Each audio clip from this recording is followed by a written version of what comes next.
acara dengan baik.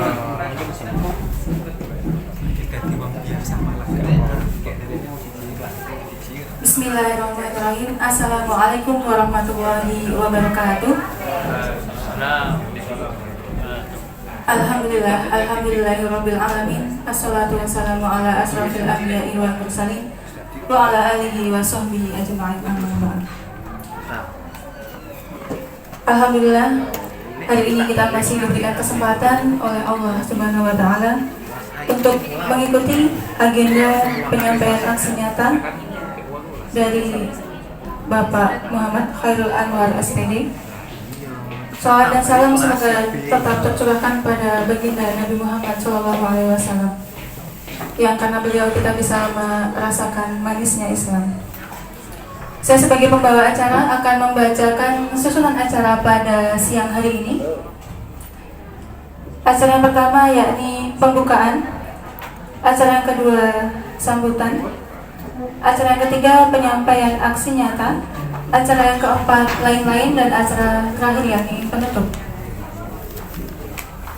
Menuju pada acara yang pertama yakni pembukaan, mari kita buka acara pada siang hari ini dengan membaca basmalah bersama-sama. Bismillahirrahmanirrahim. Acara selanjutnya yakni sambutan-sambutan. Sambutan akan disampaikan oleh perwakilan dari tim manajemen Bapak Haryanto SPD. Kepada Bapak Haryanto SPD kami persilakan.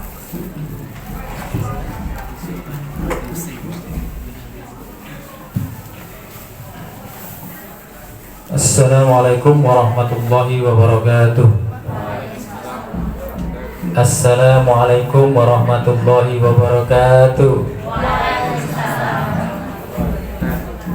Bismillahirrahmanirrahim. Alhamdulillahirabbil alamin. Asyhadu an la ilaha illallah wa asyhadu anna Muhammadan abduhu wa rasuluh. La haula wa la quwwata illa billahil aliyyil azim. Bapak-bapak, ibu-ibu, rekan-rekan semuanya dari staf pengajar SMK Negeri 1 Brupo.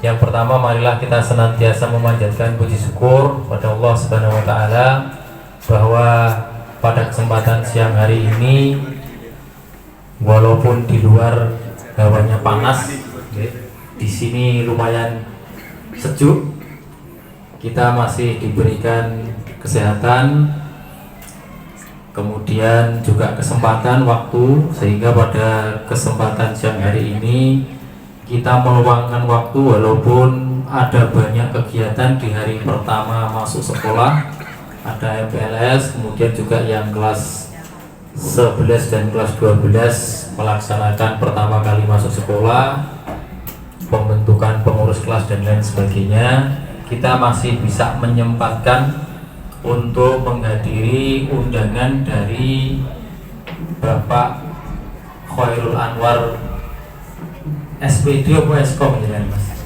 Eskom Bu, Eskom Bu. Eskom komputer ya. Jadi saya lanjutkan berkaitan dengan aksi nyata beliau yang akan dipaparkan kepada kita semuanya pada modul 1.4 tentang budaya positif. Sesuai dengan tugas dari beliau yang mengikuti pelatihan calon guru penggerak di angkatan ke-8. Bapak Ibu yang saya hormati, ini nanti monggo kita bersama-sama mendengarkan, melihat, dan juga memperhatikan apa yang disampaikan oleh Bapak Khairul Anwar tentang budaya positif. Harapannya bahwa setelah ditularkan kepada kita semuanya, walaupun nanti hanya tidak penuh, jadi hanya sebagian saja, kita bisa mengambil intisarinya, kita juga nanti bisa memahami maksudnya, arahnya kemana. Kemudian kita juga bisa diturut untuk menularkannya pada rekan-rekan yang tidak hadir pada kesempatan siang hari ini, juga wabil khusus tentunya kepada anak-anak didik kita semuanya, siswa-siswa kita semuanya. Saya rasa itu yang saya sampaikan. Kemudian sebelumnya saya mohon maaf karena mewakili dari manajemen sekolah, karena beliaunya Bapak Kepala Sekolah hari ini sedang ada kegiatan di luar. Kemudian Bu Sum sebagai Waka Kurikulum atau WKS 1 juga berhalangan hadir. Ini ada kegiatan juga. Nah, akhirnya ini perdanya saya memberikan sambutan. Oke, jadi mohon maaf mungkin pada saat saya menyampaikan sambutan ada banyak kesalahan, ada tutur kata yang tidak berkenan.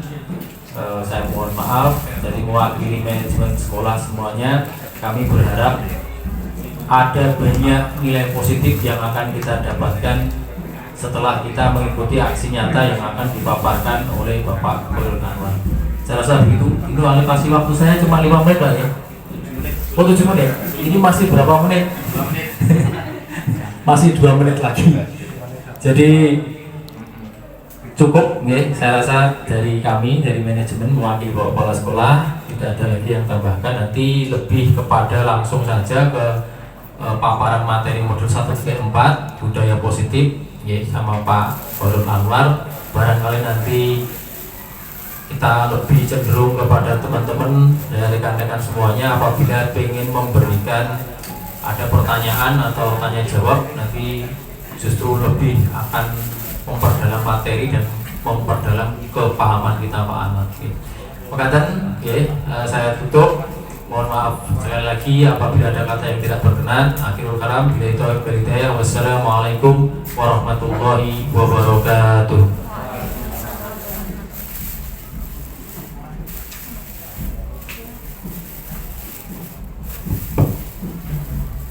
Terima kasih Bapak Haryanto SPD atas sambutannya. Acara selanjutnya yakni penyampaian aksi nyata modul 1.4 yang akan disampaikan oleh Bapak Muhammad Khairul Anwar Eskom. Kepada beliau kami persilakan. Bismillahirrahmanirrahim. Assalamualaikum warahmatullahi wabarakatuh. Alhamdulillahirabbil alamin. Wassalatu wassalamu ala asyrofil anbiya'i wal mursalin wa ala alihi washabihi ajmain. Yang terhormat, dari tim manajemen SMK Negeri 1 Grupo, Bapak Haryanto mewakili Bapak Kepala Sekolah yang ada agenda ke rumah dinas Bupati. Yang saya hormati Bapak Ibu guru serta staf karyawan SMK Negeri 1 Grupo. Alhamdulillah, puji syukur kita panjatkan kehadirat Allah Subhanahu wa taala. Pada siang hari ini kita semua bisa berkumpul di ruang meeting dalam keadaan sehat walafiat tanpa ada kurang satu apapun.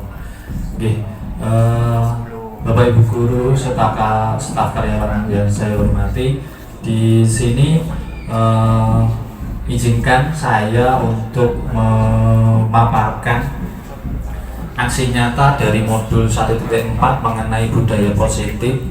Ini masih satu rangkaian dengan program guru penggerak yang salah satunya harus memberikan pengimbasan kepada Bapak maupun Ibu guru di SMK Negeri 1 Grupo. Oke, langsung saja. Ini rancangan tindakan untuk aksi nyata yang saya lakukan. Mulai dari latar belakang, tujuan, mulai masih ada double tujuan ya. Jadi ini masa tindakannya kemarin meminta izin kepada Bapak Kepala Sekolah, kemudian ngobrol bersama dengan Bapak Ibu guru.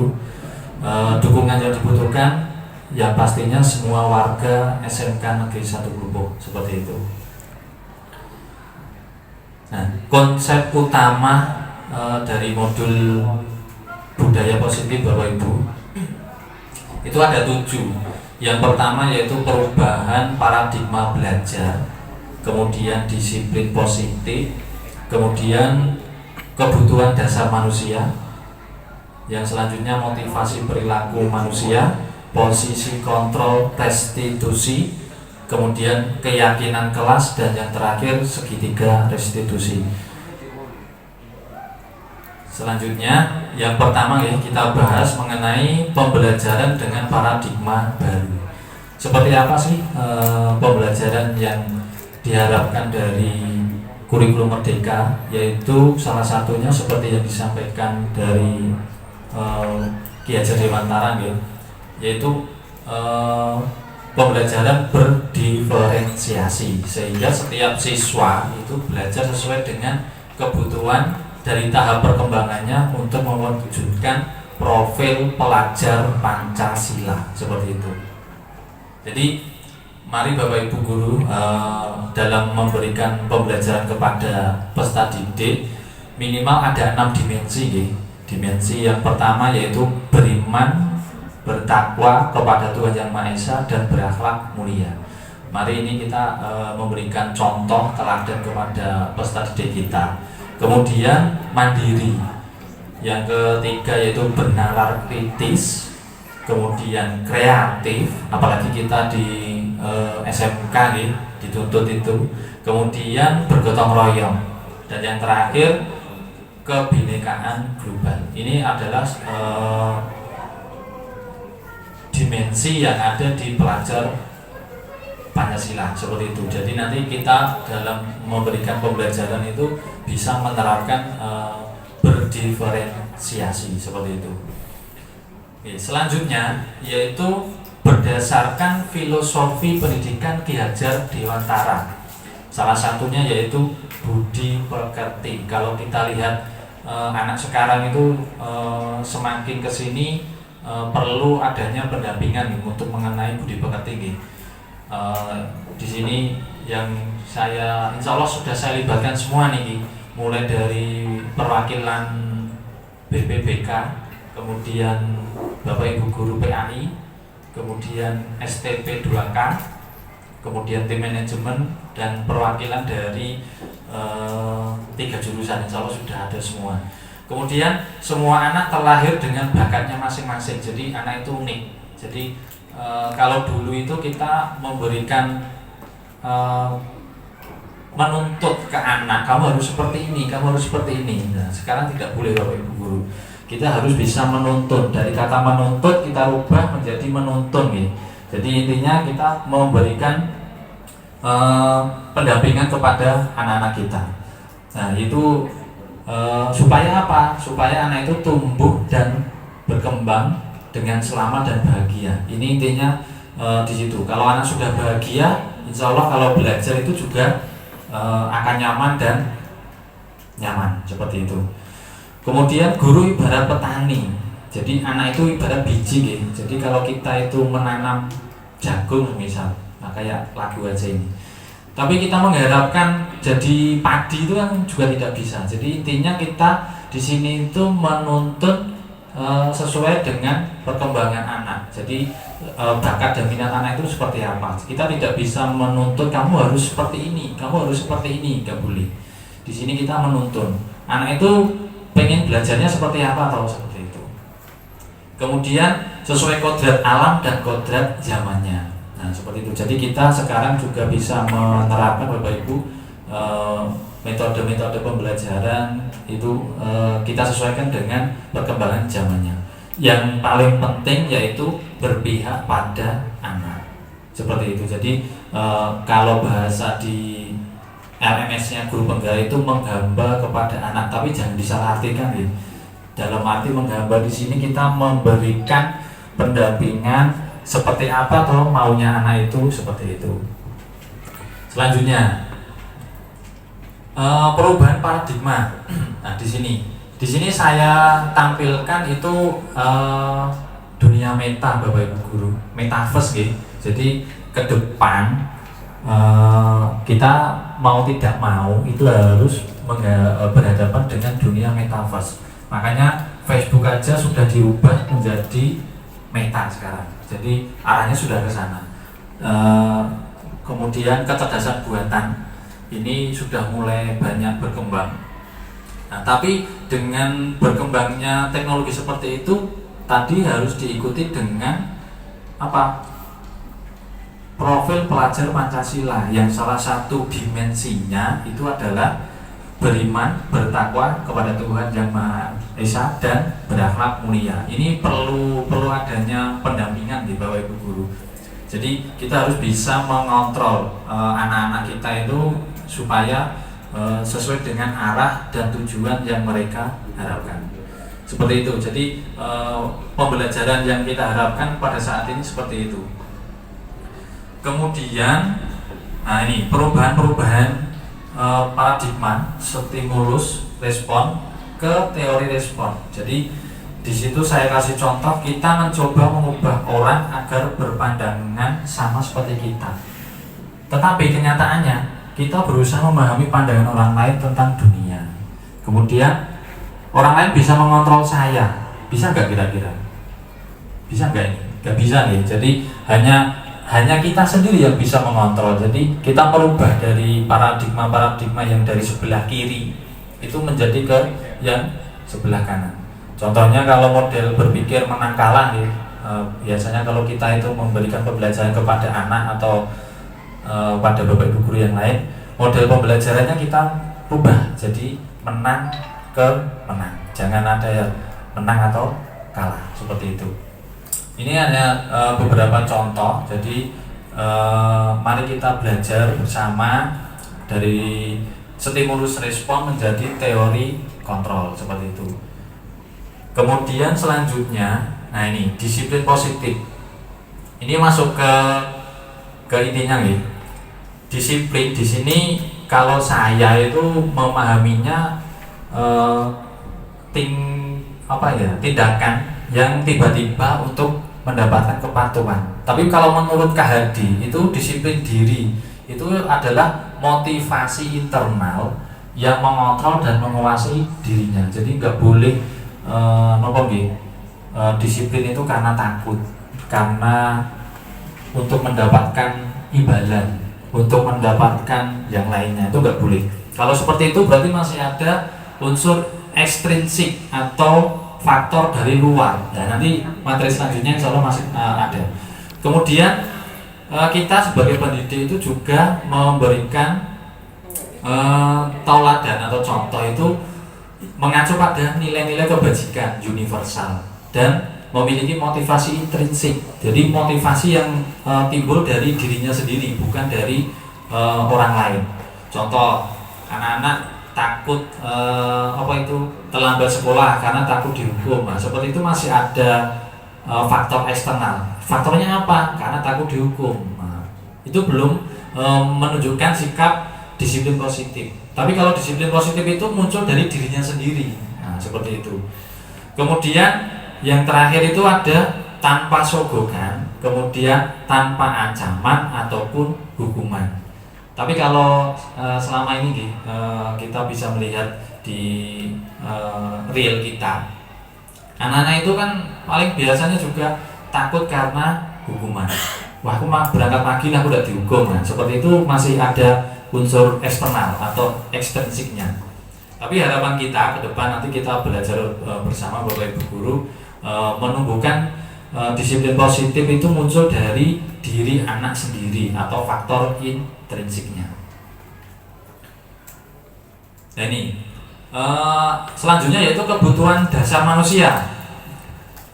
Yang pertama yaitu bertahan hidup. Ini kenapa kok dimasukkan?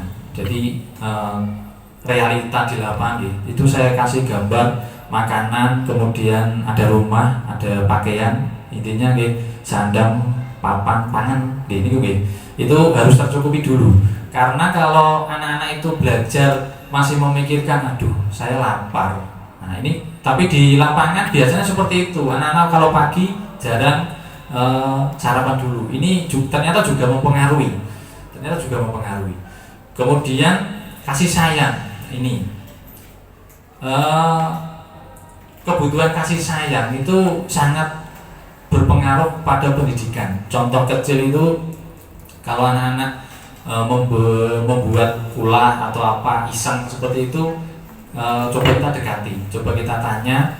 Biasanya seperti itu butuh perhatian dari Bapak Ibu guru, karena di rumah mungkin kebutuhan kasih sayang dari orang tuanya kurang, atau emang anak itu ikut nenek karena di lapangan seperti itu nggih, orang tua merantau, nah seperti itu ternyata juga mempengaruhi. Kemudian kesenangan, kebutuhan kesenangan ini juga dibutuhkan. Kalau kita sudah senang, sudah bahagia, insya Allah melakukan apapun juga akan enjoy, enak aja. Kemudian penguasaan. Jadi kan anak kalau suka iseng di kelas itu dia kadang itu pengen memberikan ini loh, saya itu bisa, nah, saya itu berkuasa. Nah itu kalau anak-anak sudah seperti itu kita butuh pendampingan. Kita dampingi, kita dekati. Sebetulnya apa toh? Kenapa kamu melakukan seperti ini? Ya, seperti itu. Yang terakhir yaitu kebutuhan kebebasan. Kita juga pengen bebas oleh guru, tapi bebas dalam hal ini jangan disalahartikan. Termasuk dalam metode pembelajaran kita juga kita bebaskan, tapi ada rule atau batasan-batasan yang sudah kita sepakati. Kalau saya di lab itu saya bebaskan. Kamu mendengarkan musik boleh, sama lesian juga boleh, tapi harus mengingat keyakinan kelas apa yang sudah kita sepakati bersama, seperti itu. Yang selanjutnya, motivasi perilaku manusia. Apa sih motivasi itu? Motivasi itu dorongan yang timbul dari diri seseorang secara sadar atau tidak sadar untuk melakukan suatu tindakan dengan tujuan tertentu. Nah ini tadi kalau saya memberikan sebuah kata-kata di depan tadi, motivasi yang muncul dari dirinya sendiri, seperti itu. Yang pertama yaitu menghindari ketidaknyamanan atau hukuman. Tadi sudah saya singgung ya. Siswa melakukan disiplin diri karena takut dihukum. Nah ini. Jadi masih ada dorongan eksternalnya. Kemudian mendapatkan imbalan atau penghargaan dari orang lain. Siswa itu melakukan disiplin diri itu mengharapkan sesuatu, imbalan. Nah ini kelemahannya kalau guru yang memberikan imbalan itu tidak hadir semisal, itu anak motivasi untuk belajarnya jadi nggak ada. Nah itu masih ada faktor eksternal. Yang terakhir ini yang paling bagus, menghargai nilai-nilai kebajikan diri sendiri. Jadi melakukan sesuatu itu atas dorongan dan motivasi kita sendiri, bukan dari pihak yang lain. Itu motivasi perilaku manusia nih. Ini banyak teori dulu. Nanti kita agak jalan-jalan menempel post-it di depan. Nonton ya. Konsep disiplin dengan identitas gagal. Contohnya ini, hukuman dan penghargaan. Di situ hukuman itu membuat anak tidak nyaman. Tidak nyaman. Kemudian merasa takut. Kemudian kita itu memaksa ke anak, menyakiti, siswa menjadi rendah diri. Ini yang paling bahaya ini. Dari Bapak Ibu guru BPPK mungkin lebih paham. Kemudian siswa menyembunyikan kesalahan, biasanya berbohong. Kalau kita menerapkan hukuman itu, kenapa kamu terlambat? Itu pasti cari-cari kesalahan, mencari-cari alasan seperti itu. Jadi disiplin identitas gagal salah satunya hukuman. Kemudian penghargaan, kenapa kok bisa penghargaan masuk? Ternyata merusak hubungan atau iri.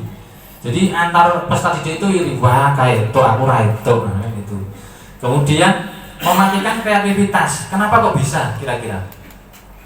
Karena gini, kalau saya mengerjakan sampai taraf segini aja sudah dapat penghargaan, ya udah, saya kenapa harus membuat langkah yang selanjutnya, kan gitu.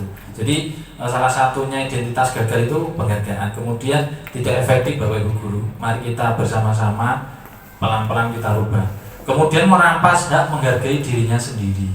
Dan yang terakhir menghukum dengan sistem ranking. Nah ini makanya di kurikulum Merdeka sudah tidak ada ranking ya. Jadi ranking itu ternyata juga menghukum, memberi penghargaan tapi dengan identitas yang gagal, seperti itu. Kemudian kalau yang sukses gimana? Ya itu ada konsekuensi atau yang kedua restitusi. Tapi yang namanya konsekuensi Bapak Ibu guru itu perlu monitoring berkelanjutan. Kita harus bisa memberikan catatan-catatan.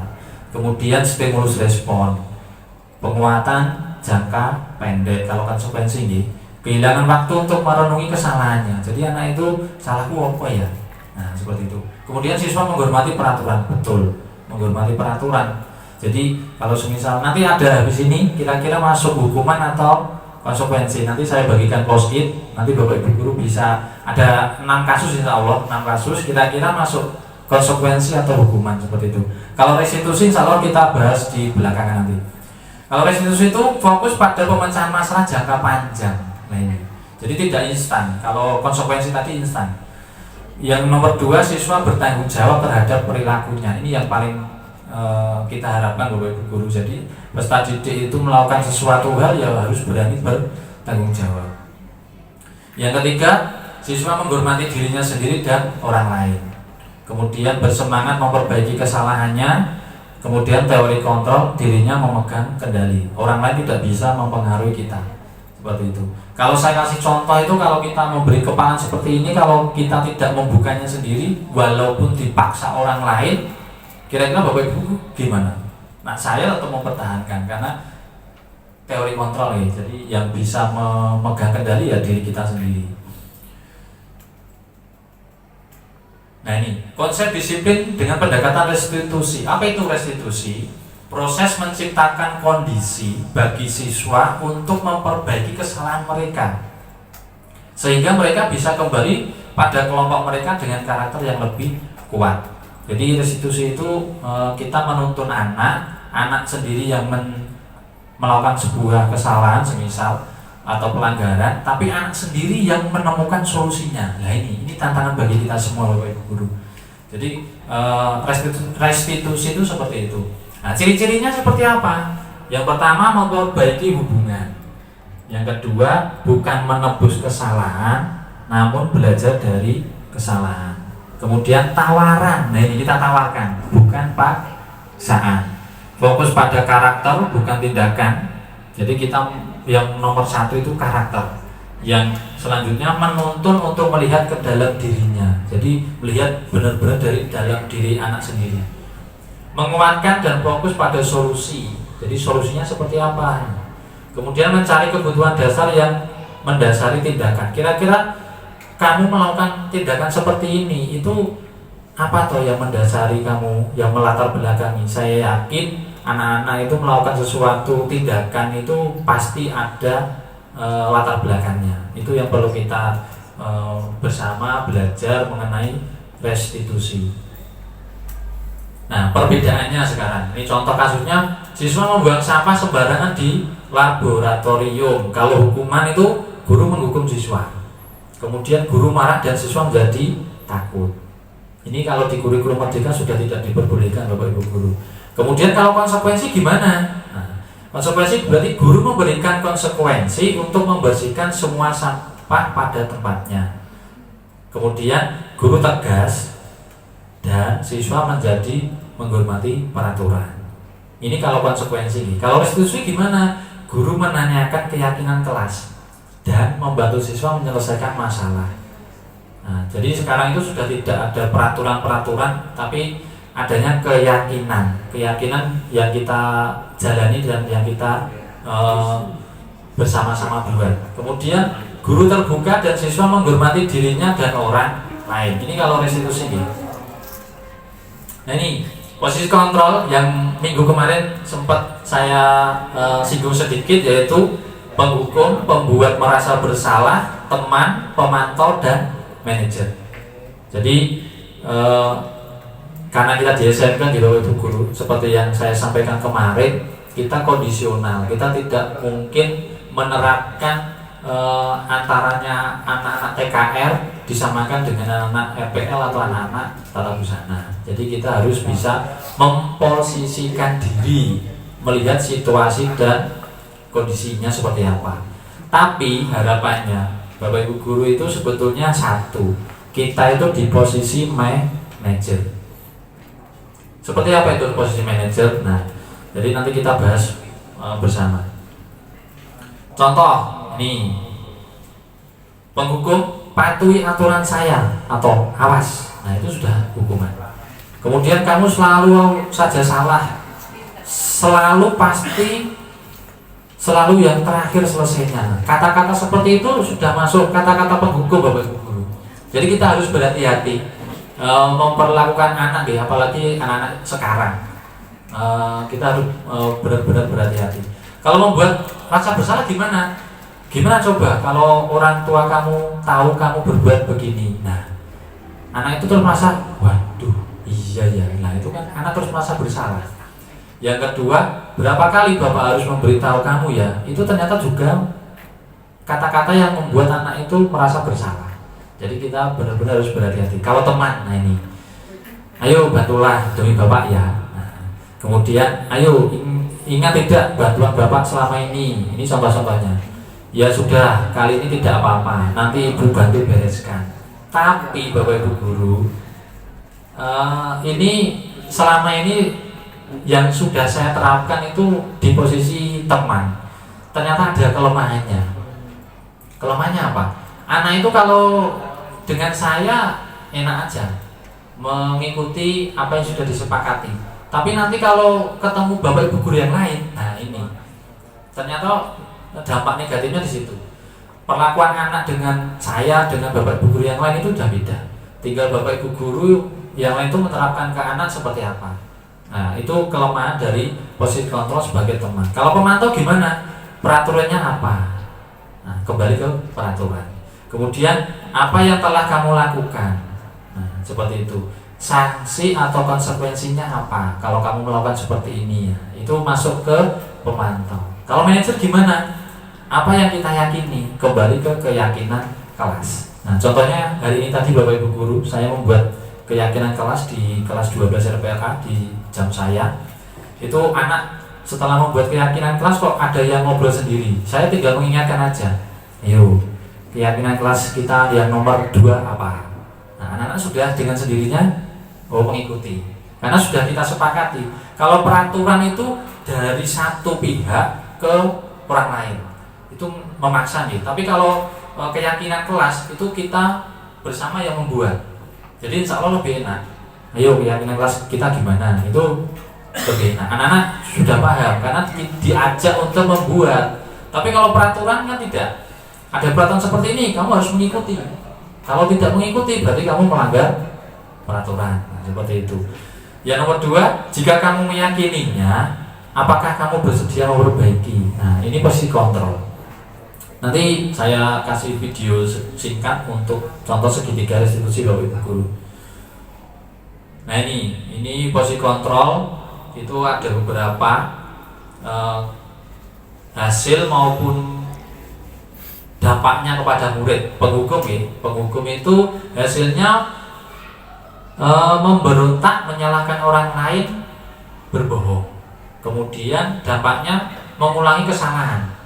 Suatu saat pasti mengulangi lagi. Nah, kemudian kalau pembuat bersalah, hasilnya apa? Menyembunyikan, menyangkal, berbohong lagi.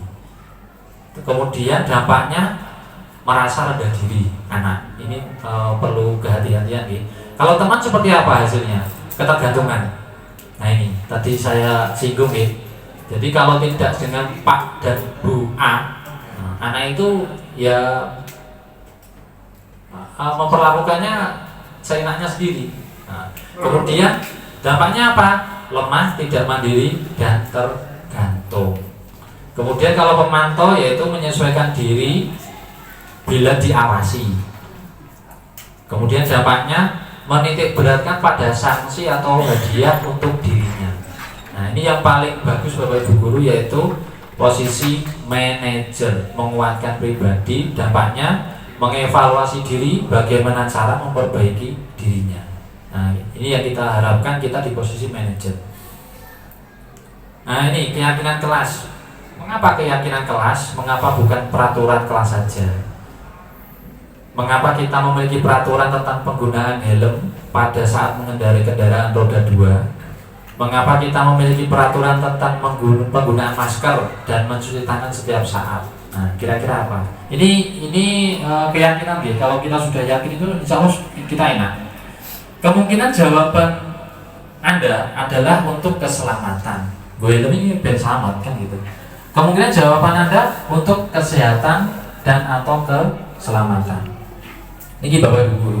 Nilai-nilai keselamatan atau kesehatan inilah yang kita sebut sebagai sebuah keyakinan, yaitu nilai-nilai kebajikan universal yang disepakati secara tersirat dan tersurat lepas dari latar belakang suku, negara, bahasa maupun agama. Jadi keyakinan-keyakinan yang sudah kita buat, nilai-nilai kebajikan universal, nanti ada contohnya.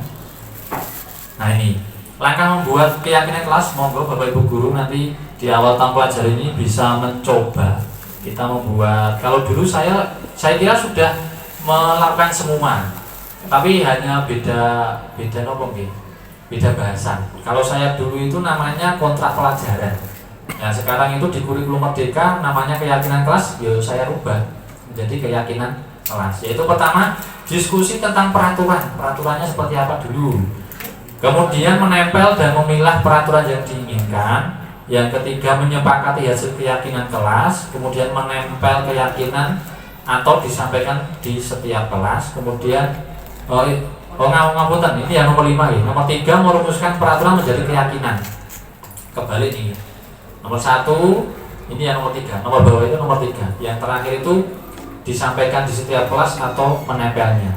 Tadi saya tinggal di laboratorium paling barat tadi, hasil keyakinan kelas dengan 12 RPLA.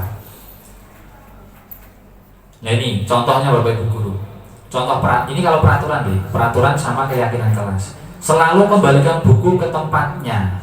Nah, itu peraturan. Tapi kalau keyakinan kelas, tanggung jawab. Kemudian dilarang mengganggu orang lain. Keyakinan kelasnya apa? Menghormati orang lain dan diri sendiri.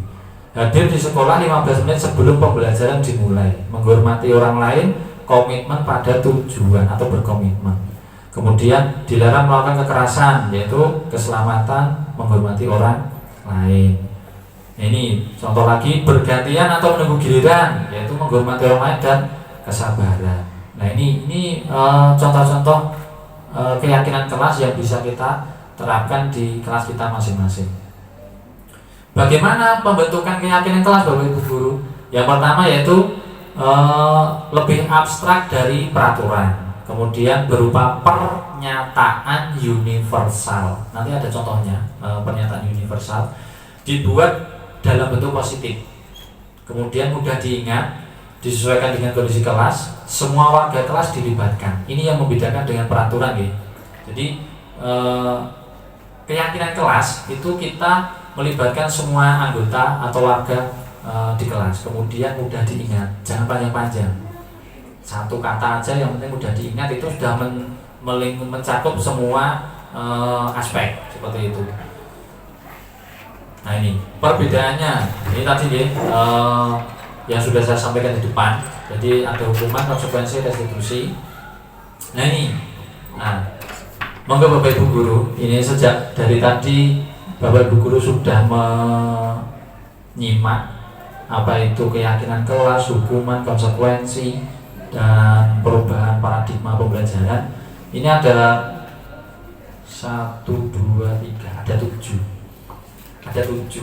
Kira-kira nih, Bapak Ibu guru monggo nanti saya kasih post-it, bisa ditulis kemudian ditempelkan di depan sini ya. Kira-kira nomor 1, mencatat 100 kali. Ini mungkin Bapak Ibu guru masih sudah pernah merasakan waktu dulu. Dulu kan juga sekolah seperti itu nih, karena saya pernah dihukum seperti itu.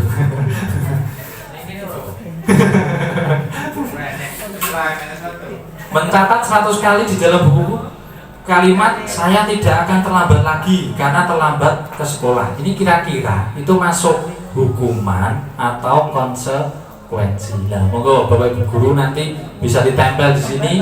Kalau sudah ditempel nanti kita bahas. Kira-kira nomor 1 itu hukuman atau konsekuensi. Nomor 2, lari mengelilingi lapangan basket 2 kali karena terlambat hadir di sekolah. Kira-kira apa ini? Hukuman atau konsekuensi. Kemudian murid diminta untuk push up 15 kali karena tidak menggunakan masker ke sekolah atau terlambat. Nah, kemudian menggantikan kertas tugas teman yang telah dicoret-coret, membersihkan tumpahan air di meja tulis dan sebagainya. Sampai terakhir ya, monggo Bapak Ibu guru saya kasih post-it, bisa ditulis nanti untuk perwakilan 1, 2 pertanyaannya.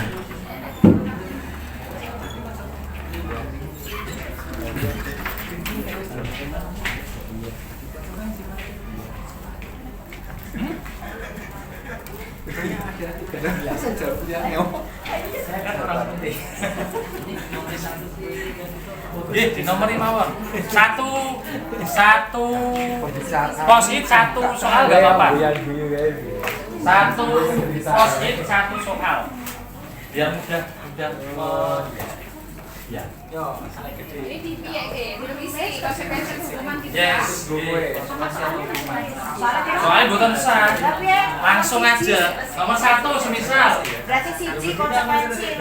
Semisal nomor 1 itu hukuman semisal gitu. Nomor 2 konsekuensi semisal. Itu ditulis di post-it nanti ditempel tengah dengan ini. 1, 2, 3. Ya.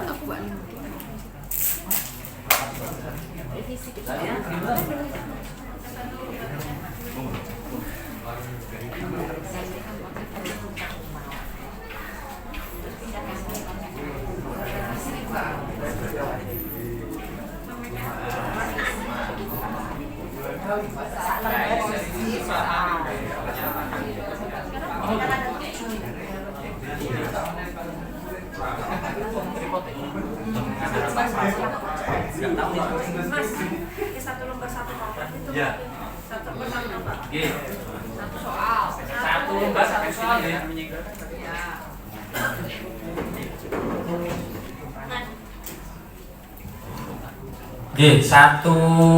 Satu lembar post-it untuk satu soal. Nanti monggo bisa ditempel di sini nggih.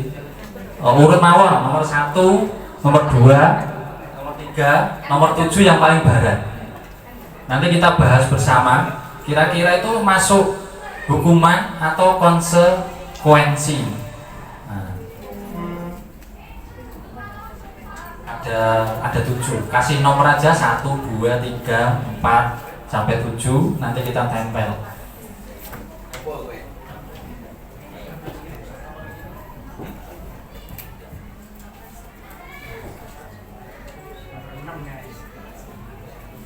Guru BK silakan panduannya. Nah, guru BK psikologi. Ada hukum dari mana pilihannya. Berarti juga bisa.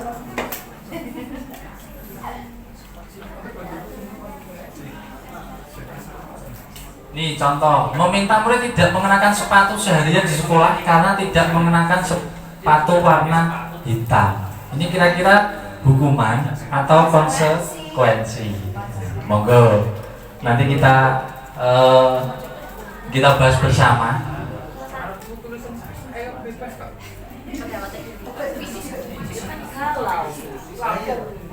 Betul sagalo Bu.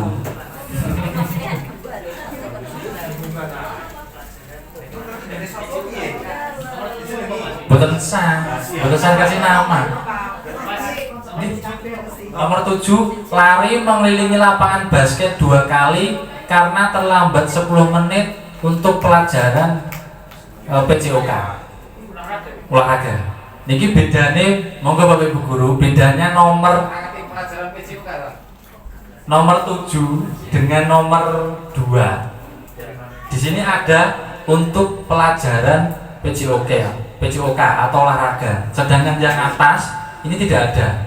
Nah, monggo bisa dicermati kira-kira itu hukuman atau konsekuensi.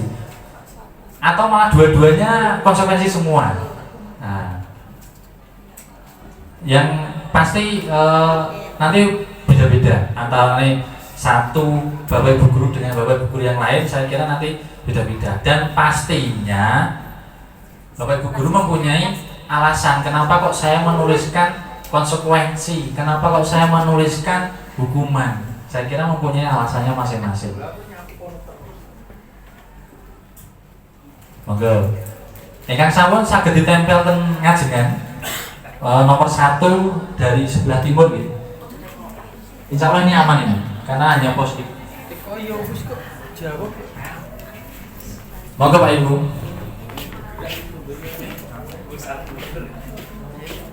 Salah benar itu nomor 4, nomor 1, nomor 2 sampingnya.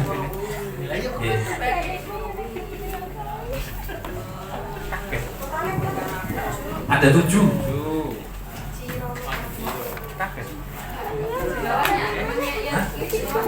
Bawahnya nggak apa-apa. Nggih, digandeng mau mboten napa-napa, tempel gandeng. Kinteran diri.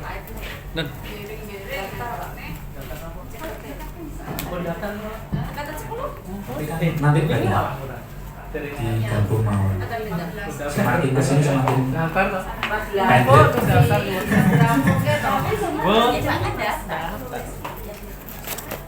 Ya nggak apa-apa Bu, yang penting sakit dibaca hukuman. Ya, nomor 1 ini sambil saya baca ya Bapak Ibu Guru. Tapi aku dicontek. Nomor 1 itu hukuman. Belum ada konsekuensi. Nah, monggo Bapak Ibu Guru yang di belakang kalau mau berpendapat konsekuensi.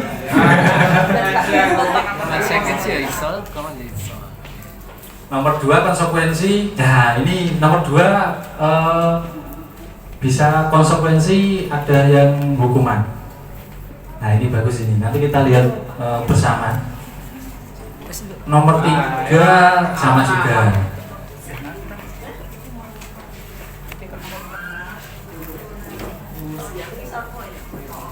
Wah, oke, jawabannya kok balik-balik.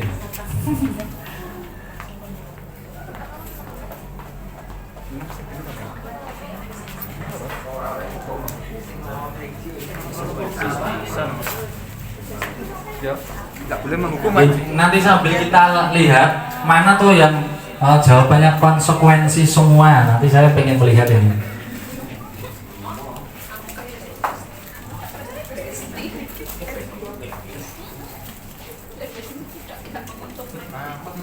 Biar kelihatan.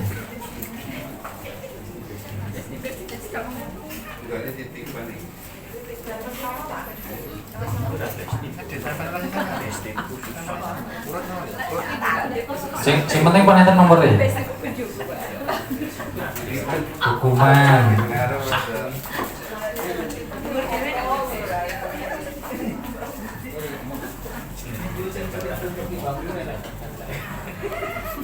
Pirang-pirang menit.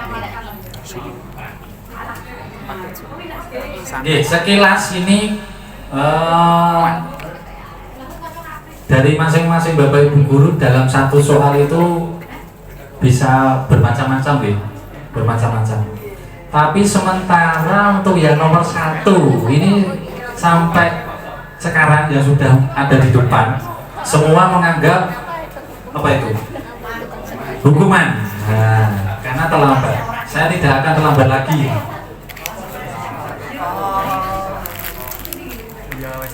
Itu masuk hukuman. Kan enek karena iki kuwi enek karena. Kuwi enek karena. Ya ini. Karena berarti enek soal lho. Padahal aku nomor loro mau apa? Nomor loro. Monggo saged mriki pakai salah satu tinggal ditempel di Iya. Konsekuensi karena Ada nomor 7. minta tolong Mas Dimas sih ditempel masuk di depan. pelajaran. Jadi tidak menyalahi karena dia pemanasan. Betul. Iso wae. Nomor 7 Oke, hukuman konsekuensi hukuman. Nomor 7. Aku catesan kowe anu. Angger aku pakai catesan. Nomor 2 itu paling banyak. Wah, ini imbang ini yang nomor 2 ini. Lah mau orang ngomong sing Hukuman. Kemudian nomor 3 konsekuensi hukuman konsekuensi. ya diubah dhuwur kae ra apa. Kemudian konsekuensi.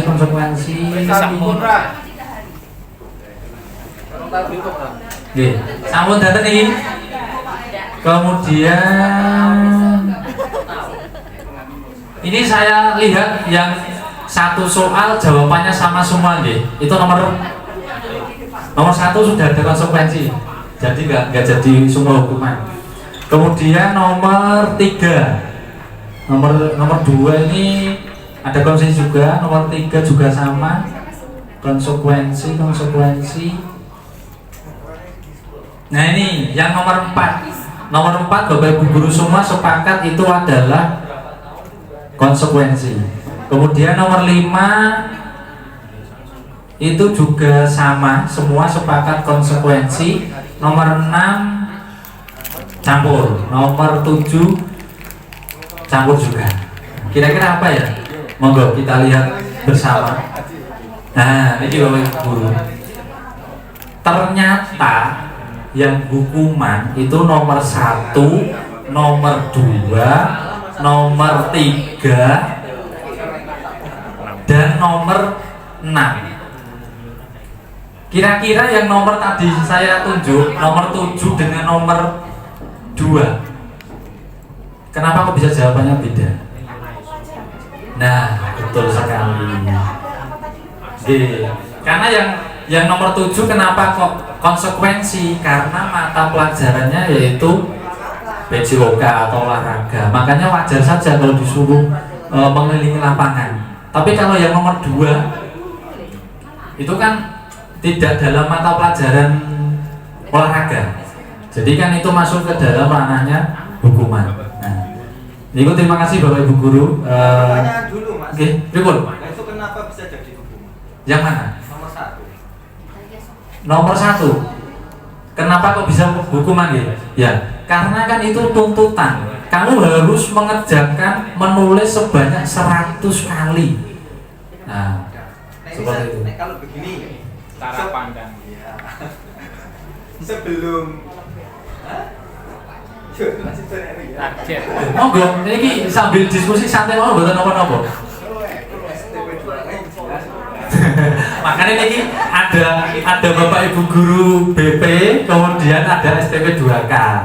Nah, Maka utama Mas.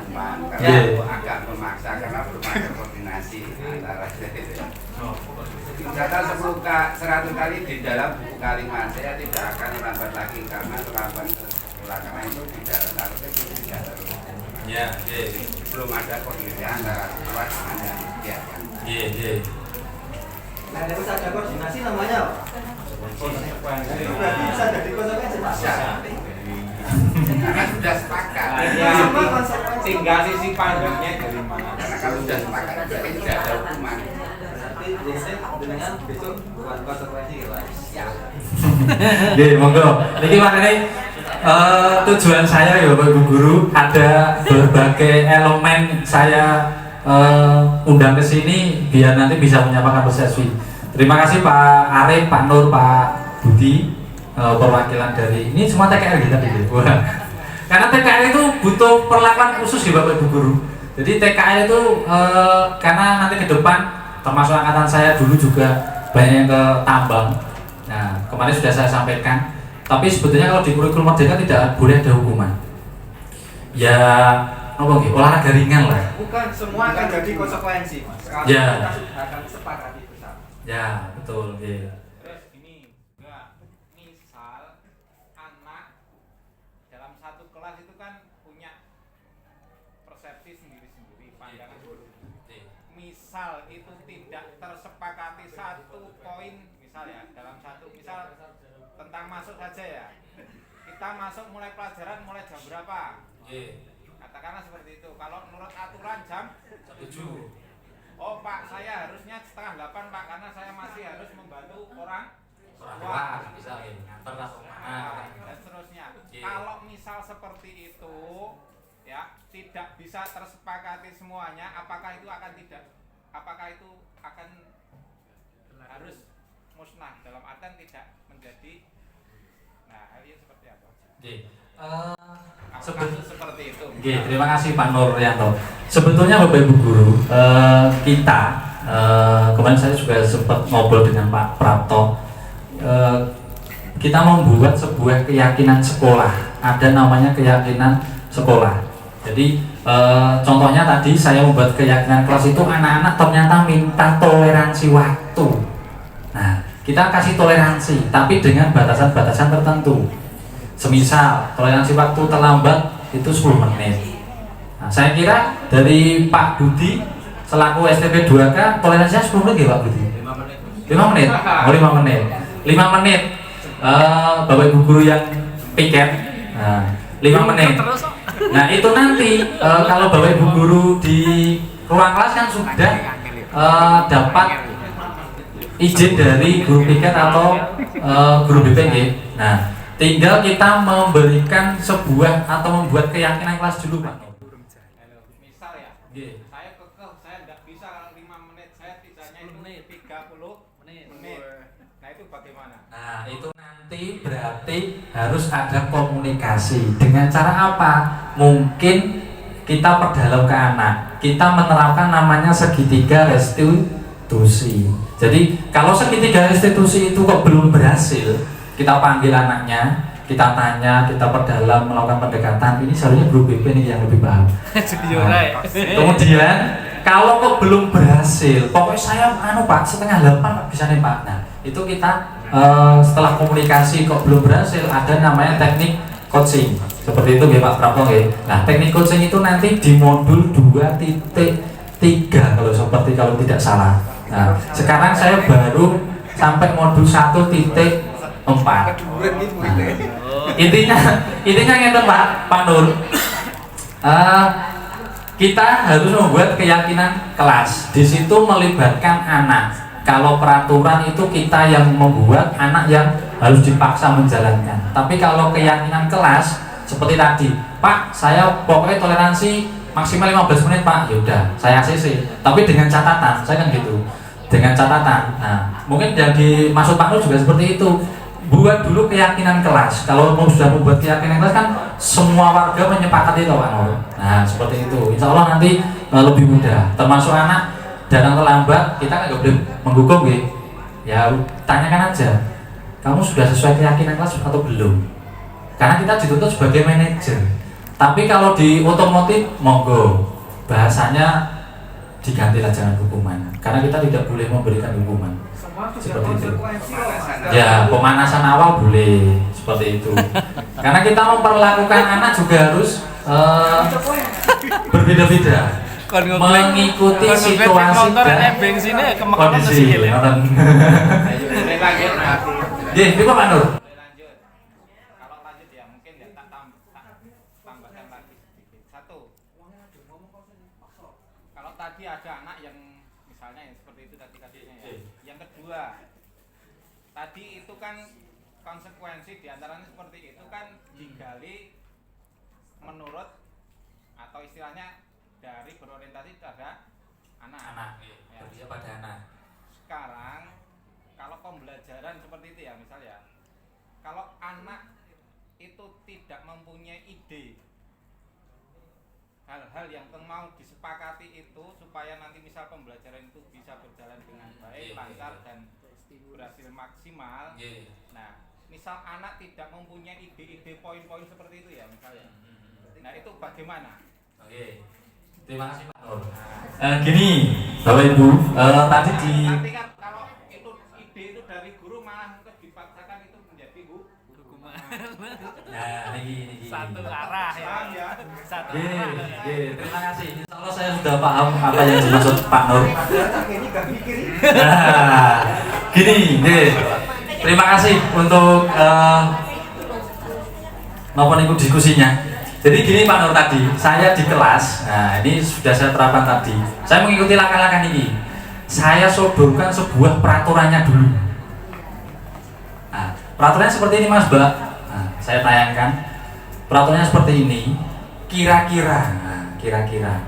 Kemudian kita sepakati menjadi sebuah ini memilih dan memilah peraturan yang diinginkan. Kira-kira peraturan apa yang akan kita terapkan di kelas kita? Setelah itu merumuskan menjadi keyakinan. Kalau sudah menjadi keyakinan, menyepakati bersama dari peraturan kita diskusikan, kemudian kita jadikan sebuah keyakinan, kita sepakati satu kelas. Kemudian kita tempel. Tadi saya suruh foto. Silakan dipoto aja karena kelasnya pindah-pindah saya gitu. Nah, jadi besok pada waktu pembelajaran, semisal kalau ada anak yang terlambat atau tidak mengerjakan tugas atau yang lain, tinggal kita menanyakan aja ke anak keyakinan kelas kita yang sudah kita sepakati seperti apa. Nah, seperti itu. Itu gambaran yang sudah saya terima selama di CGP seperti itu. Jadi kita sepakati dulu semua. Nah, tadi sampai saya voting. Tadi anak-anak itu voting aja Pak. Ya wes voting. Voting saya itu, kemudian pokoknya saya tidak mau ada yang tidak tunjuk jari. Nah, disepakati aja satu kelas. Oh sudah, berarti sudah. Semisal toleransinya 10 menit atau berapa.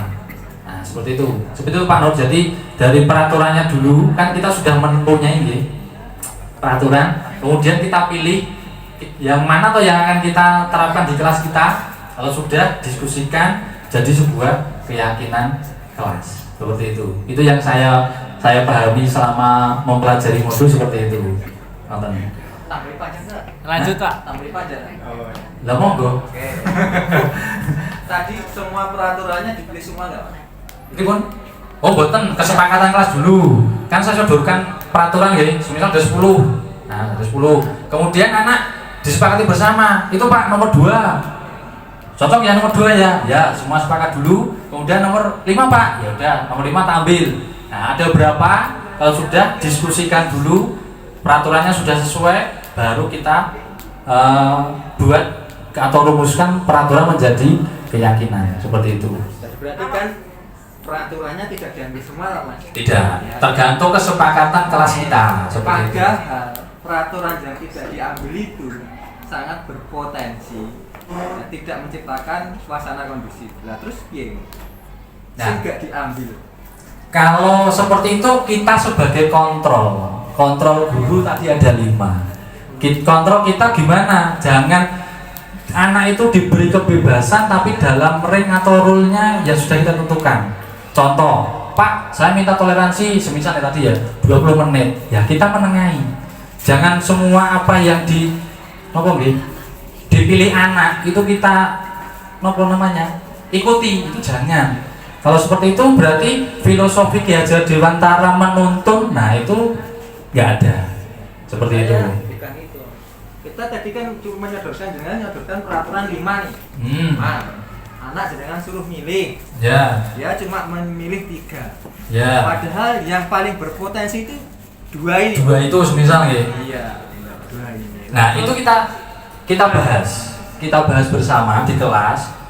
Karena kalau semisal wah anak itu nggak cocok Pak, aku nggak senang seperti itu, nonton nggak semisal nggak? Nah, padahal itu paling penting menurut kita, menurut sekolah kita, betul nggak? Nah, itu sebisa mungkin kita harus bisa memberi pemahaman kepada anak supaya itu tetap kita masukkan, tapi dengan kesepakatan bersama. Kalau hanya kita yang menentukan sendiri itu namanya peraturan. Tapi kalau paksaan yuk. Hah? Berarti ada paksaan. Bahasanya boleh. Kalau nambahin boleh. Terus diikut.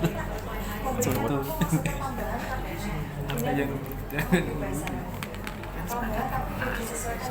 Ya, disesuaikan saja dengan kondisi kelas Bapak Ibu guru. Jadi niki.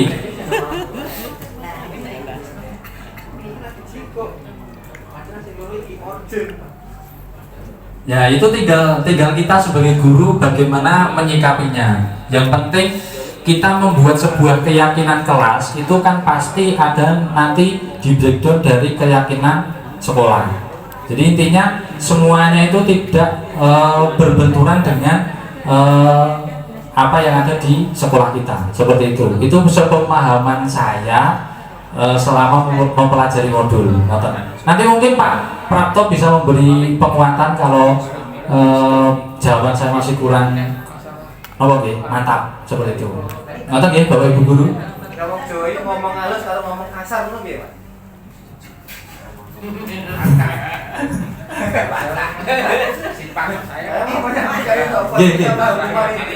sebenarnya keyakinan dan kesepakatan itu kan dua.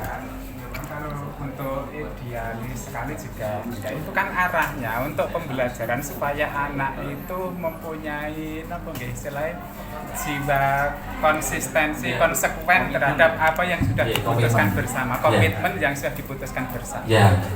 Kalau nanti dikejar sampai itu nanti ya nggak akan bisa selesai. Ya makanya itu.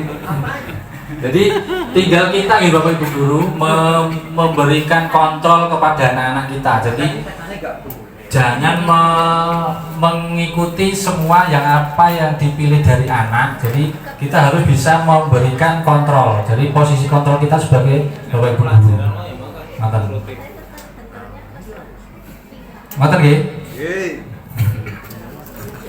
Ada lagi yang mau disampaikan? Nanti ada nggak contoh untuk yang kalau biasanya kalau saya kematu kan membuat kesepakatan gitu bahasanya. Tadi mungkin ada perbedaan bahasa saja. Kalau saya kan kesepakatan kelas yang saya terapkan. Nah itu contoh istilahnya kata-kata tentang keyakinan itu kan tadi cenderung ke abstrak ya. Ada nggak contohnya nanti? Ada nanti ada, insya Allah ada. Siap. Termasuk keyakinan kelas yang sudah saya buat, insya Allah nanti ada juga. Saya lanjutkan dulu untuk segitiga restitusi. Di sini ada namanya segitiga, itu berarti ada 3 posisi, yaitu pertama menstabilkan identitas.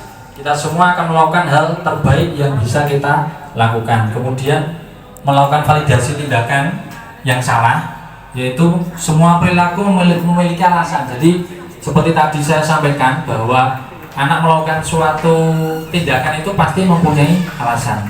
Kemudian menanyakan keyakinan kelas. Kita semua memiliki motivasi internal. Ini yang paling penting. Jadi motivasi internal itu yang kita butuhkan. Ini contoh penerapan dari modul 1.1, karena saya sudah sampai 1.4, yaitu perubahan paradigma sesuai KHD dimensi. Yang saya ambil itu gotong royong, kemudian bernalar kritis dan kreatif. Di sini pembelajaran yang sudah saya terapkan setelah mengikuti program guru penggerak. Ini modul 1.1. Kemudian modul 1.2 yaitu nilai dan peran diambil dari sisi kolaboratif. Kemudian berpihak pada murid dan mewujudkan kepemimpinan murid. Di sini juga kolaboratif antara Bapak Ibu guru kemudian dengan siswa kita. Ini modul 1.2. Kemudian yang selanjutnya 1.4, karena kok 1.4, 1.3 kemana? 1.3 itu visi guru penggerak. Jadi saya masih belum bisa menerapkan, atau kalau visi itu gimana? Visi itu tergantung kita membuat tujuan dalam pembuatan pembelajaran di kelas. 1.4 yaitu nilai-nilai kebajikan universal, mulai dari beriman, bertakwa kepada Tuhan Yang Maha Esa, dan berakhlak mulia, dermawan, toleransi, kedamaian, tenggang rasa, dan kesatuan. Kenapa kok dermawan saya masukkan? Karena itu saya kasih gambar anak-anak saling berbagi makan. Itu di lab atas itu ya betul, lauk pauk. Itu dari timur ke barat, itu anak-anak RPL makan bersama kalau di jam pertama. Kemudian itu ada cukur, kemudian Jumat rohani. Nih, ini untuk segitiga restitusinya. Jadi kemarin ada masalah, anak kita panggil. Kemudian itu ada Jumat rohani juga. Kemudian kita insya Allah sudah menerapkan ini. Anak yang terlambat ditanya dulu kenapa di depan, kemudian disuruh sholat duha. Nah ini keyakinan kelas yang tadi saya coba buat bersama anak-anak 12 RPLA seperti ini. Jadi kita buat seperti yang di depan post-it, kemudian kita sepakati bersama keyakinan kelas seperti apa atau yang akan kita jalankan. Nah ini ada refleksi. Monggo Bapak Ibu guru, perasaan saat ini adalah seperti apa perasaannya? Kira-kira minta refleksinya dari Bapak Ibu guru, bisa menyampaikan perasaan setelah mengikuti pengibasan budaya positif. Monggo. Bu Susi mau menyampaikan? Perasaan saat ini adalah saya masih agak bingung. Mengenai apa? Tadi mungkin kalau kemarin seperti yang saya tanyakan tadi, saya kan Oh, contoh ya? bahasanya kan Ya. kesepakatan kelas, tapi Ya. ketika itu saya terapkan kemarin itu ada konsekuensinya, dalam arti sedikit ada kayak mungkin semacam hukuman lah. Contohnya kalau saya kemarin menerapkan kalau kalian misalkan tidak mematuhi peraturan yang kita buat, denda ya. Nah, saya kemarin masih menerapkan seperti itu. Setelah saya mengikuti ini kok ke apa ya? Bahasanya nanti ketika saya menerapkan ke anak itu bingung. Apa yang akan saya sampaikan, apa yang saya terapkan di anak, kesepakatan atau tadi mungkin keyakinan. Oh, gitu. Jadi saya masih bingung antara membedakan itu, saya masih bingung untuk saat ini. Ya, tinggal nanti melihat situasi dan kondisi di lapangan nih. Contohnya kalau itu tadi denda itu tadi karena alasannya apa Bu? Denda misalkan anak-anak terlambat masuk, kita kan terlambat membuat masuk. kesepakatan kelas nggih. Ya. Istirahat paling tidak 10 menit kita masuknya. Ya. Saya lebihkan 10 menit. Jadi lebih dari 10 menit anak denda 2.000. Dimasukkan kas. Oh, Seperti gitu. itu. Kalau kemarin saya menerapkan ke anak-anak seperti itu sehingga anak-anak menghindari itu, anak-anak nggak ada yang terlambat. Ya, kalau seperti itu kan berarti masih ada dorongan eksternal karena merasa takut kalau dihukum atau didenda. Nah itu kalau di kurikulum merdeka sudah tidak diperbolehkan. Nomor 2, setelah mengikuti materi atau pengibasan atau diseminasi pada hari ini, saya jadi paham apa nih? Monggo Bapak Ibu Guru, perwakilan salah satu. Pak Arif.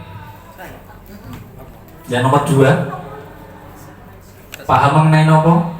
Hukuman. Makanya nih. Bahwa setelah mengikuti materi pengibasan atau diseminasi pada hari ini saya jadi paham bahwa untuk memberikan pembelajaran kepada siswa untuk berkomitmen, berkonsekuensi, maka kita paham tentang apa itu konsekuensi, apa itu hukuman, sehingga penerapan kepada peserta didik pun kita harus mengacu pada 2 hal itu. Intinya bahwa baik hukuman maupun konsekuensi itu arahnya untuk memberikan pembelajaran kepada peserta didik untuk mempunyai jiwa apa yang disampaikan tadi, untuk konsisten dan konsekuensi, berkomitmen. Ya. Oke, terima kasih Pak Prapto. Yang ketiga nih, target selanjutnya apa nih? Target setelah menerima materi ini. Monggo Bapak Ibu Guru. Pak Nur. Pak Ibnu. Monggo Pak Ibnu. Targetnya Pak Ibnu ini perwakilan dari STP 2 kan nih. Ya. Untuk target selanjutnya tentu saja dengan tadi sudah melihat dan presentasi yang sudah dilakukan, tidak hanya jadi pemantau, tapi kita berupaya bisa jadi nanti untuk sebagai manajerial. Seperti itu targetnya, Pak. Siap. Terima kasih Pak Ibnu. Jadi ngoten ya Bapak Ibu Guru, tuntutan di kurikulum merdeka yang tadinya kita sebagai, mungkin termasuk saya juga masih menerapkan penghukum, itu mari kita belajar bersama, pelan-pelan, sedikit demi sedikit kita tinggalkan, kemudian kita menjadi teman. Setelah menjadi teman, menjadi pemantau, dan puncaknya kita berada di posisi manajer. Sebagai guru itu tuntutannya seperti itu. Oke, terima kasih Bapak Ibu Guru. Selanjutnya kesimpulan. Dalam penerapan program disiplin di kelas maupun di sekolah ini tentunya kita sebagai guru itu diharapkan memiliki standar kepribadian, kemudian profesional dan sosial yang baik, di mana guru mampu berefleksi pada posisi kontrol yang saat ini. Bagaimana perjalanan kita sebagai seorang among ini filosofi Ki Hajar Dewantara sebagai posisi manajer yang menuntun siswa-siswa kita menjadi insan yang mandiri, merdeka dan bertanggung jawab. Nah, seperti itu. Ini harapan di kurikulum merdeka. Monggo nanti dari di pembelajaran kita perlahan kita mengikuti dari paradigma perubahan yang diharapkan di kurikulum merdeka. Terima kasih Bapak Ibu Guru sudah berkenan hadir di acara pengimbasan budaya positif modul 1.4. Semoga apa yang kita pelajari hari ini dan diskusi hari ini, terima kasih banyak diskusinya, bisa bermanfaat untuk kita semua mewujudkan seperti visinya SMK kita, profil pelajar Pancasila seperti itu. Jadi tertulis di visi itu tahun 2025, jadi masih 2 tahun lagi. Semoga bisa terwujud visi yang sudah kita canangkan bersama untuk SMK Negeri 1 Lubuk. Terima kasih. Nanti kalau ada lain-lain bisa disambung. Saya kembalikan ke pembawa acara. Mohon maaf kalau salah kata. Selamat siang. Assalamualaikum warahmatullahi wabarakatuh.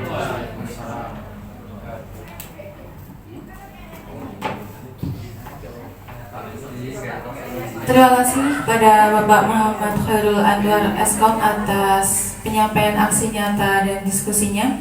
Acara selanjutnya yakni lain-lain. Mungkin dari Bapak Ibu Guru ada yang ingin disampaikan. Baik, karena tidak ada, kami lanjutkan ke acara terakhir yakni penutup. Mari kita tutup acara pada siang hari ini dengan bacaan hamdalah bersama-sama. Alhamdulillahirrahmanirrahim. Kami ucapkan terima kasih atas kehadiran dan partisipasi dari Bapak Ibu Guru dan karyawan SMK Negeri 1 Pupuk. Kami akhiri billahi taufiq wal hidayah. Assalamualaikum warahmatullahi wabarakatuh. Waalaikumsalam.